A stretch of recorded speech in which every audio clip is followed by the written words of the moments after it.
Hello, this is Blue Star, Defender of Equestria, and this is my next Focus On video. This time, Prince Blueblood, the princesses, and why Prince Blueblood is undeserving of his title.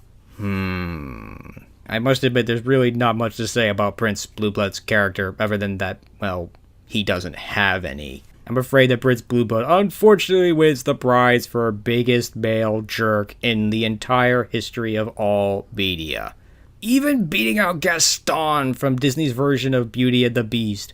At least Gaston attempted at one point to actually sort of be nice to Belle, even though, yeah, he's just doing this to, well, impress her / win her over and stuff like that. And he was also big and strong and stuff, and even though he was completely self-centered and a jerk and everything, at least there was at least some kind of redeeming characteristics that made him almost slightly sympathetic. But this is not the case with Prince Blueblood. Other than his appearance, he basically has no redeeming qualities. He's a total self-centered, arrogant jerk. He certainly doesn't care anything about Rarity or anything for that matter other than himself. It's also obvious that he's a really big snob as well, that when he goes to taste Applejack's fritters, he's like, "Ugh! Oh my gosh, my royal lips have tasted common carnival fare. Ugh." Yeah, it's really difficult to have sympathy for a character like that. In fact, he's what I've dubbed basically a non-sympathetic character. He's so selfish and arrogant and all of that stuff that in the end we really don't have any sympathy for him. And not only that, we want bad stuff to happen to him. Especially after everything he does to Rarity. I mean, Rarity learns pretty quickly that he is not a prince. He isn't what she was expecting him to be. She was expecting him to be noble and with manners and all that stuff, and he's clearly not. He doesn't have any of that. The only thing that he's got going for him is that he's pretty attractive looking and is the nephew of Princess Celestia? How is that possible?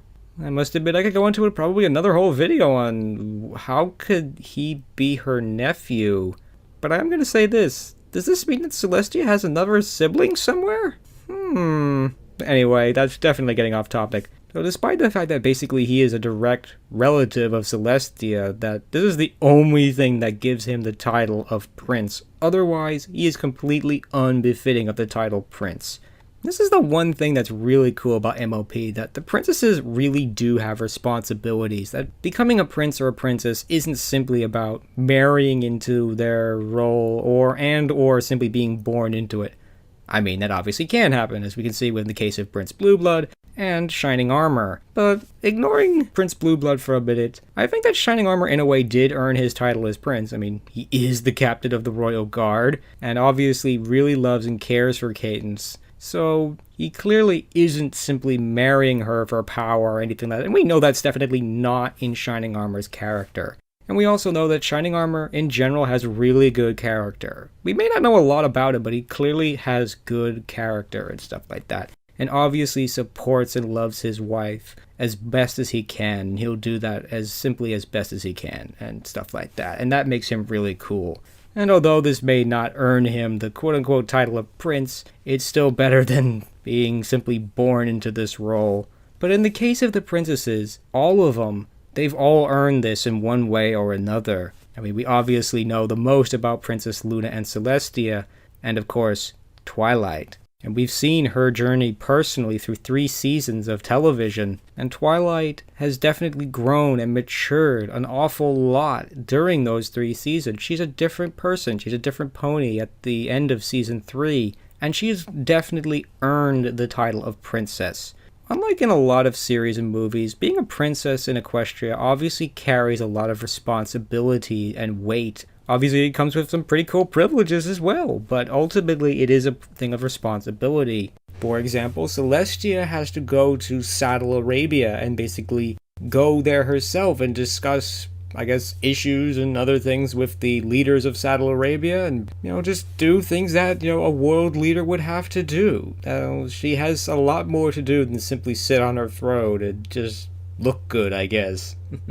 Obviously, these ponies have to actually lead and in some cases fight directly for their people. In the case of King Sombra, Princess Luna and Celestia both had to go and fight Sombra themselves before this threat could be defeated. It looks like nobody else could defeat Sombra. They had to go themselves and do it, and they did.